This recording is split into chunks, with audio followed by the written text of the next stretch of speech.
One of the biggest mistakes people make when it comes to change is believing they need to do something huge in order for it to make a difference. So they wait.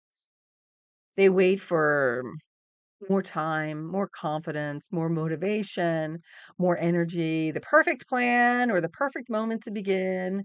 And while they're waiting, they stay stuck. I'm Dr. Julie Donley, a leadership coach, an award winning author, and a former executive nurse in behavioral healthcare. And I help people to lead themselves and others with more calm, clarity, and confidence. And in my book, Does Change Have to Be So Hard? I write about why change feels so difficult and how our mindset either supports us and helps us to move forward or keeps us stuck. And in the book, I provide 8 mindset strategies for making change easier to navigate and more sustainable. The fifth strategy is take action because without action, nothing changes. Action changes things, not just externally, but internally too. Action creates movement, it creates momentum, and many times clarity comes after movement, not always before it.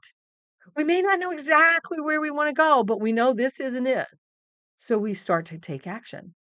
Now, in the book, I share that change is hard for several reasons. HARD is the acronym for why it's hard. It's what our brain does when we try to change. We have habits, we have attachments, we resist, which includes fear, and we get discouraged, which is our relationship with time.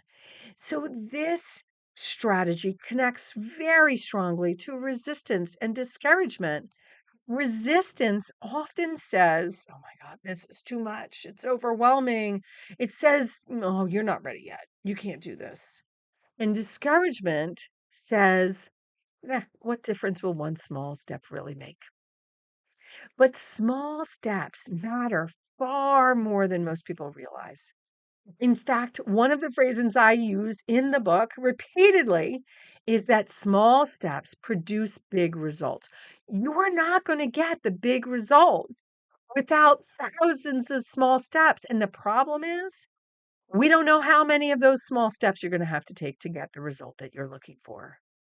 Sustainable change is built through repeated small actions, not a dramatic overnight transformation.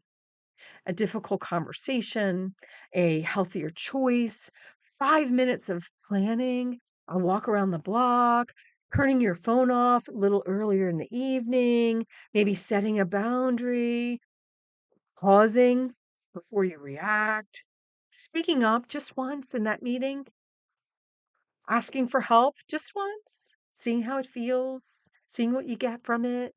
These moments may seem really small, but they begin to change patterns, and patterns shape our lives. So, one of the reasons we become overwhelmed is because we keep focusing on the entire staircase instead of just the next step.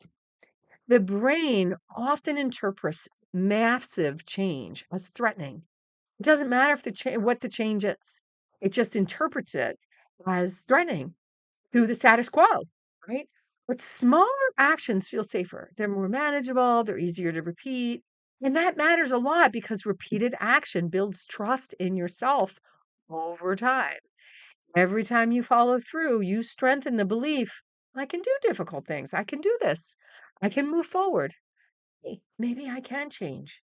And honestly, many people underestimate how much confidence is built through action, not before it. People often think, I'll act once and I'll feel confident. Well, many times confidence grows because you acted, but that doesn't mean that every step feels exciting. And some steps will feel uncomfortable, they'll feel inconvenient, and they may feel slow, but slow progress is still progress, and small actions interrupts helplessness. It reminds your mind and your body that movement is possible. We do what we can do. And this matters in leadership too. Leaders often delay conversations, decisions, boundaries, or changes because they want certainty first, but thoughtful action creates the learning and it creates confidence. And avoiding action usually increases stress over time and it makes matters worse. This is part of leading at the speed of people, not rushing impulsively, but also not staying frozen in overthinking or in fear. So take a moment to reflect. What is one small step that you could take today that would move you closer to the change you want? Small steps produce big results over time. Now, this strategy comes directly from my book, Does Change Have to Be So Hard? Where I explain these strategies much more in depth. To learn more or to explore my other books, visit drjuliedonley.com, or you can search for Does Change Have to Be So Hard on Amazon or your favorite bookstore. Now, if this resonated with you, then be sure to like the video and subscribe to the channel and share it with someone who's going through change right now and who could use the support. I'm Dr. Julie Donley. Till next time, happy leading.